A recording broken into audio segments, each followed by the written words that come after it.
ನಮಸ್ಕಾರ, ನಿಮಗೆ ಸ್ವಾಗತ. GLD media news Kannada. Guledgudd public news.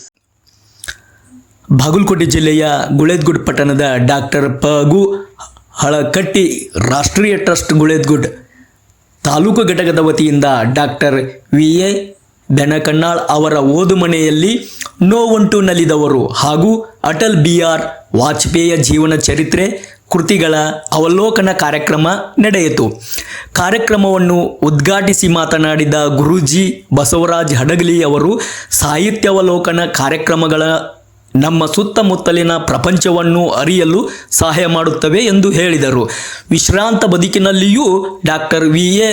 ಬೆನಕಣ್ಣಾಳ್ ಅವರು ಇಂತಹ ಸಾಹಿತ್ಯಕ ಕಾರ್ಯಕ್ರಮಗಳನ್ನು ಹಮ್ಮಿಕೊಳ್ಳುತ್ತಿರುವುದು ಅಭಿನಂದನೆಯ ಕಾರ್ಯವಾಗಿದೆ ಎಂದು ಮೆಚ್ಚುಗೆ ವ್ಯಕ್ತಪಡಿಸಿದರು. ಸಾಹಿತ್ಯವು ಕೇವಲ ಓದುವುದಕ್ಕಷ್ಟೇ ಸೀಮಿತವಾಗದೆ ಜೀವನದ ಪರಿವರ್ತನೆಗೆ ಮಾರ್ಗದರ್ಶನ ನೀಡುವ ಶಕ್ತಿಯನ್ನು ಹೊಂದಿದೆ. ಕೃತಿಗಳಲ್ಲಿರುವ ತತ್ವ ಮತ್ತು ಆದರ್ಶಗಳನ್ನು ಕೇಳಿ ಮರೆಯುವುದಕ್ಕಿಂತ ಅವುಗಳನ್ನು ನಮ್ಮ ಬದುಕಿನಲ್ಲಿ ಅಳವಡಿಸಿಕೊಳ್ಳುವುದು ಮುಖ್ಯ ಎಂದು ತಿಳಿಸಿದರು.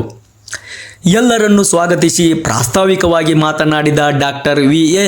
ಬೆನಕಣ್ಣಾಳ್ ಅವರು, ಅಧ್ಯಯನ ಮತ್ತು ಬರವಣಿಗೆಗಳು ತಮ್ಮ ವಿಶ್ರಾಂತ ಬದುಕಿನ ಚೈತನ್ಯಕ್ಕೆ ಕಾರಣವಾಗಿದೆ ಎಂದು ಹೇಳಿದರು.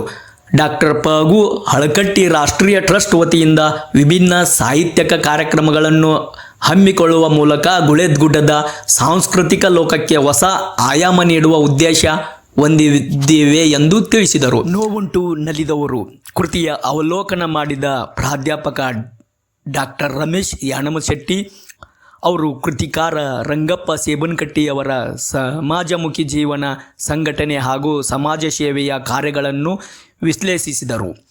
ಈ ಕೃತಿ ಗುಳೇದ್ಗುಡ್ಡದ ಸಾಂಸ್ಕೃತಿಕ ಇತಿಹಾಸವನ್ನು ದಾಖಲಿಸುವ ಮಹತ್ವದ ಗ್ರಂಥವಾಗಿದೆ ಎಂದು ಅಭಿಪ್ರಾಯಪಟ್ಟರು. ಅಟಲ್ ಬಿ.ಆರ್. ವಾಜಪೇಯಿಯ ಜೀವನ ಚರಿತ್ರೆ ಕೃತಿಯ ಕುರಿತು ಮಾತನಾಡಿದ ಪ್ರಾಧ್ಯಾಪಕ ಚಂದ್ರಶೇಖರ್ ಹೆಗಡೆ ಅವರು, ಅಟಲ್ ಬಿ.ಆರ್. ವಾಜಪೇಯಿ ಅವರು ಕೇವಲ ರಾಜಕಾರಣಿಯಲ್ಲ, ಕವಿ, ತತ್ವಜ್ಞಾನಿ ಹಾಗೂ ದೂರದೃಷ್ಟಿಯ ನಾಯಕನಾಗಿದ್ದರು. ಅವರ ತತ್ವಾದರ್ಶಗಳು ಇಂದಿನ ರಾಜಕಾರಣಕ್ಕೂ ಮಾದರಿಯಾಗಿವೆ ಎಂದು ಹೇಳಿದರು. ಕಾರ್ಯಕ್ರಮದಲ್ಲಿ ರಂಗಪ್ಪ ಸೇಬನಕಟ್ಟಿ ಅಧ್ಯಕ್ಷತೆ ವಹಿಸಿದ ಡಾಕ್ಟರ್ ರಾಜಶೇಖರ್ ಬಸುಪಟ್ಟದ್ ಮಾತನಾಡಿದರು.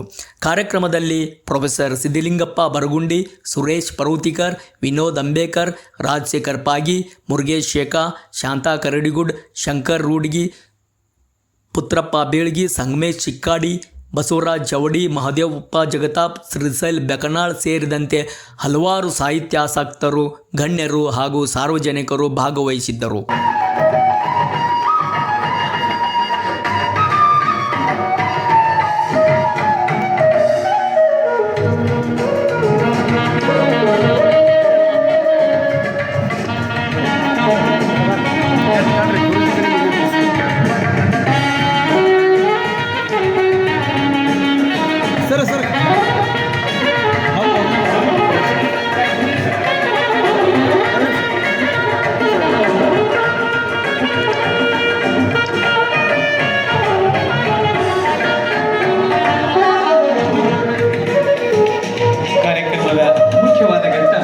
ಕೃತಿ ಅವಲೋಕನ ನೋವುಂಡು ನಲಿದವರು ಕೃತಿ ಡಾಕ್ಟರ್ ರಮೇಶ್